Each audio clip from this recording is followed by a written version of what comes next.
दोस्तों, उम्मीद है कि हमारी ये नन्ही नन्ही कहानियाँ आपको पसंद आ रही होंगी। शिक्षाप्रद कहानियों की श्रृंखला में आज की कहानी का नाम है त्याग की ताकत। बहुत पुरानी बात है। किसी नगर में हरीश नाम का एक नवयुवक रहता था। बेचारे के माँ बाप स्वर्ग सिधार चुके थे। गरीब होने के कारण उसके पास अपने खेत भी नहीं थे। औरों के खेत में वो दिन भर छोटे मोटे काम करता और बदले में खाने के लिए आटा चावल ले आता। घर आकर वो अपना भोजन तैयार करता और खा पीकर सो जाता। जीवन ऐसे ही संघर्षपूर्ण था। ऊपर से एक और मुसीबत उसके पीछे पड़ गई। एक दिन उसने अपने लिए 4 रोटियां बनाई। हाथ मुंह धोकर वापस आया, तब तक सिर्फ 3 ही बची। दूसरे दिन भी यही हुआ और तीसरे दिन भी उसने रोटी बनाने के बाद जब रखा तो उसने छुप करके उस स्थान पर नज़र रखी। उसने देखा कुछ देर बाद वहाँ एक मोटा सा चूहा आया और एक रोटी उठाकर वहाँ से जाने लगा। हरीश तैयार था। फौरन उसने चूहे को पकड़ लिया और उससे बोला, तुम ये क्या कर रहे हो? चूहा बोला, भैया मुझे मेरी चपाती ले जाने दो। उसने पूछा, तुम्हें ले जाने दी तो मेरा पेट कैसे भरेगा? मैंने पहले से ही अपने जीवन से परेशान हूँ। ऊपर से अब पेट भर खाना भी ना मिले तो मैं क्या करूँगा? ना जाने मेरे जीवन में खुशहाली कब आएगी। चूहा बोला, भैया ये मेरी किस्मत की रोटी है, इसे तो मुझे ले जाने दो। और रही तुम्हारी बात, तो तुम्हारे सारे सवालों के जवाब तुम्हें मतंग ऋषि ही दे सकते हैं। हरीश ने पूछा, कौन है वह? चूहे ने उत्तर दिया, वो एक बहुत ही पहुँचे हुए संत है। उत्तर दिशा में कई पर्वतों और नदियों को पार करके ही उनके आश्रम तक पहुंचा जा सकता है। ऐसा करो, तुम उन्हीं के पास जाओ, वही तुम्हारा उद्धार करेंगे। हरीश ने चूहे की बात मान ली और अगली सुबह ही खाने पीने की गठरी बांधकर वो आश्रम की ओर चल पड़ा। काफ़ी दूर चलने के बाद उसे एक हवेली दिखाई दी। हरीश वहाँ गया और उसने रात भर के लिए शरण मांगी। हवेली की मालकिन ने पूछा, अरे बेटा तुम कहाँ जा रहे हो? हरीश ने कहा, मैं मतंग ऋषि के आश्रम में जा रहा हूँ। उस हवेली की मालकिन ने कहा, बहुत अच्छा बेटा, पर क्या उनसे मेरे एक प्रश्न का उत्तर मांग कर ला सकते हो? हरीश ने पूछा, कैसा प्रश्न? मालकिन ने कहा, मेरी बेटी 20 साल की हो गई है, देखने में भी अत्यंत सुंदर है।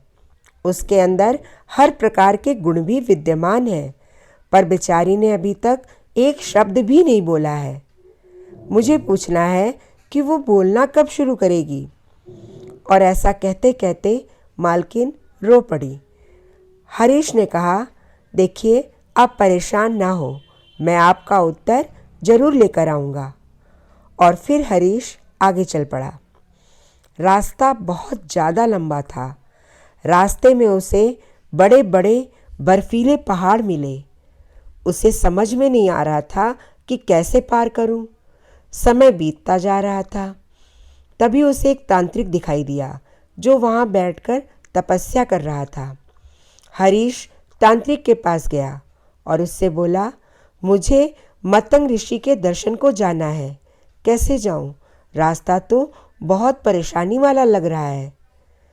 तांत्रिक ने कहा, मैं तुम्हारा सफ़र आसान बना दूंगा, पर तुम्हें मेरे एक प्रश्न का उत्तर लाना होगा। हरीश ने पूछा, किंतु जब आप मुझे वहां पहुंचा सकते हैं तो स्वयं क्यों नहीं चले जाते? तांत्रिक ने कहा, क्योंकि मैंने इस स्थान को छोड़ा तो मेरी तपस्या भंग हो जाएगी। हरीश ने कहा, ठीक है, आप भी अपना प्रश्न बताएं। तांत्रिक ने कहा, उनसे पूछना मेरी तपस्या कब सफल होगी और मुझे ज्ञान कब मिलेगा? हरीश ने कहा, ठीक है, मैं इस प्रश्न का उत्तर जरूर लाऊंगा। इसके बाद तांत्रिक ने अपनी तांत्रिक विद्या से लड़के को पहाड़ पार करा दिया। अब आश्रम तक पहुंचने के लिए सिर्फ एक नदी ही पार करनी थी। हरीश इतनी विशाल नदी देखकर घबरा गया। तभी उसे नदी के किनारे एक बड़ा सा कछुआ दिखाई दिया। लड़के ने उस कछुए से मदद मांगी।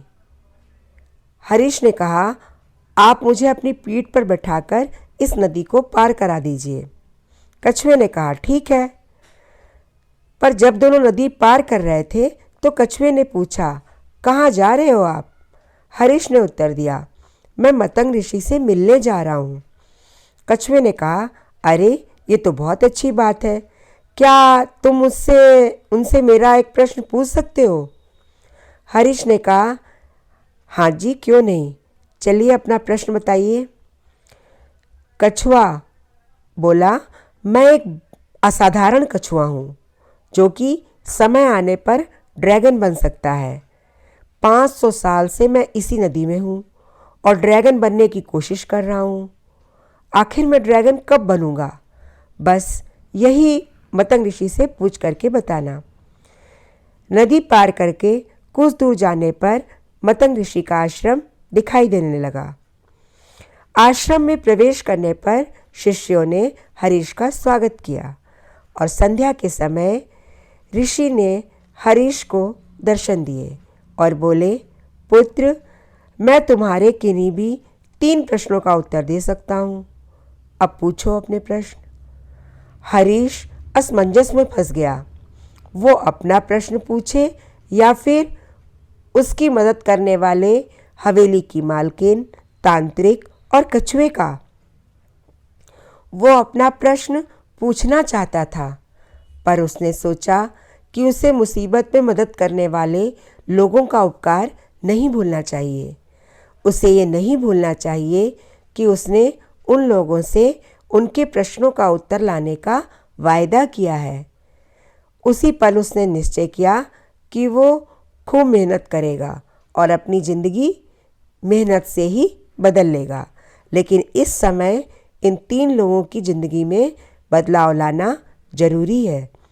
और यही सोचते सोचते उसने ऋषि से पूछा, हवेली के मालकिन की बेटी कब बोलेगी? मतंग ऋषि ने कहा, जैसे ही उसका विवाह होगा वो बोलना शुरू कर देगी। दूसरा प्रश्न पूछा हरीश ने, तांत्रिक को मोक्ष कब प्राप्त होगा? मतंग ऋषि ने कहा, जब वो अपनी तांत्रिक विद्या का मोह छोड़कर उसे किसी और को दे देगा, तभी उसे ज्ञान की प्राप्ति हो जाएगी। अच्छा, हरीश ने अब अपना तीसरा प्रश्न पूछा, वो कछुआ ड्रैगन कब बनेगा? मतंग ऋषि ने कहा, जिस दिन भी उसने अपना कवच उतार दिया वो ड्रैगन बन जाएगा।